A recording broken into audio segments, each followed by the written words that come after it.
they had three major policies that were going to be followed. First, Lucifer says, we have to make sure that people, humans, get to believe that Satan and his angels do not really exist. You know, Roger, that's interesting because a recent research study report that I read indicated that in a national survey, I believe it's over 75% of people do not really believe in a real tangible devil. But there is one. Oh, yeah. Oh, the next thing, the three parts policy that they had adopted there, the second one was to find a way of being able to get total control of people's minds. And that would be done by taking hypnotism out of the realm of the occult and introduce it as a new science for the benefit of mankind.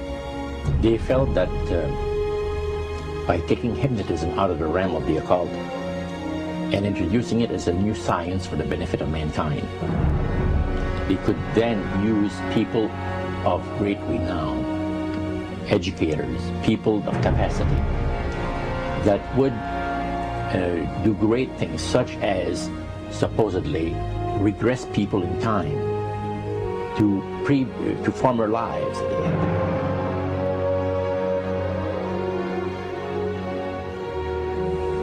And of course, after the session is over, the person would not know a thing about ancient history. And the person she or he has talked about performing, certain deeds, we'll say, 3,000 or 4,000 years ago.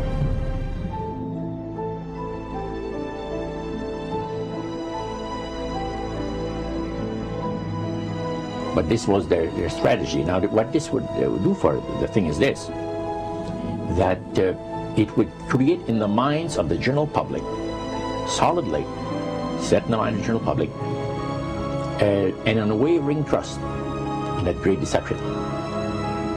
So now this would be a way of de-Christianizing the Western world through the avenue of mysticism. The three things were, number one, that they did not want Satan did not want the human family to think that he or his angels existed. Right. The second point that you made had to do with taking control of people's minds. That's right. The third point was what? Was to destroy the Bible without burning it. Okay. See? And what was the strategy on that? On that, it was very interesting. Because after the Great General Council, it was decided that Satan would tutor Charles Darwin personally in setting up the principles of his theories of evolution. He was tutored by Lucifer himself, fallen Lucifer. And at that time, it was understood, Satan and his spirit counselors understood, that if a person was led to believe in the theory of evolution, it would, in his life, destroy completely the creation week of the Bible, the fall of man, and the plan of redemption. It would do away with it. Anyone that teaches a theory of evolution is considered to be a minister of a great religious system. And he said that every teacher of that theory is recognized by the spirits as a person of great value and receives a very special unction from Satan himself, giving great power to induce spiritual blindness, to convince and convert. Three capacities.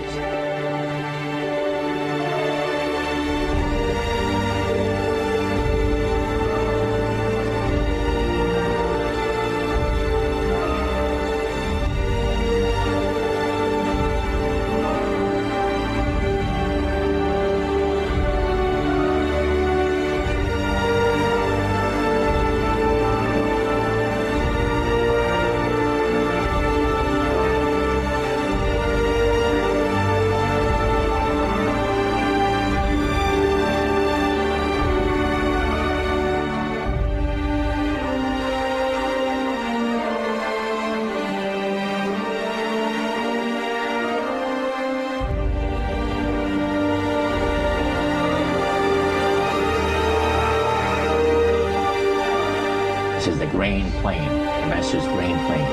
for harvesting the nations, for harvesting the multitudes of the earth into his cause, just before the close of the great controversy between the forces of good and evil. It's going to be done in a unique manner. This rain plans is going to take people are going to eat the stuff, because it says spirits, demon spirits, will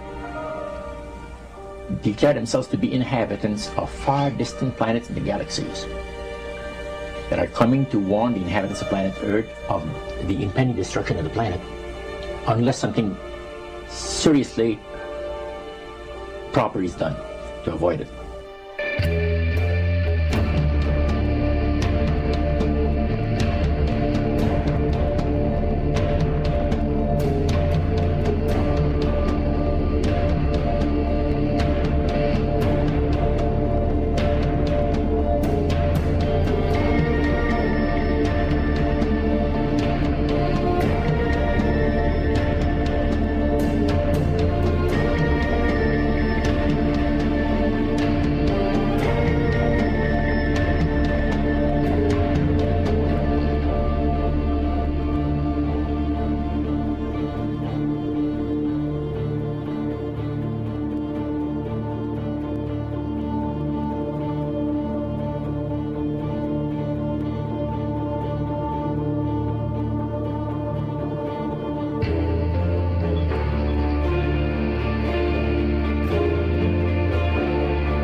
Metaphor. If you think about Aladdin and his lamp, you've probably heard of that one.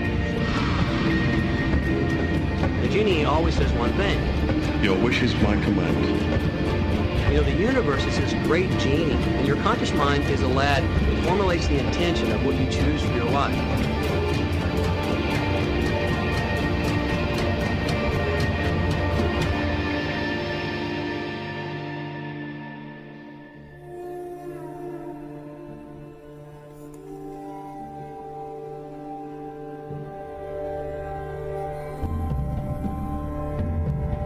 At the very heart and core of all these secret societies lurks the Kabbalah. It is a method of encoding information through a system of mathematics and numbers. These people that belong to the secret societies never dared to write down in any language what they knew, what it was that they were guarding, because then someone could steal it and then the secret would be out.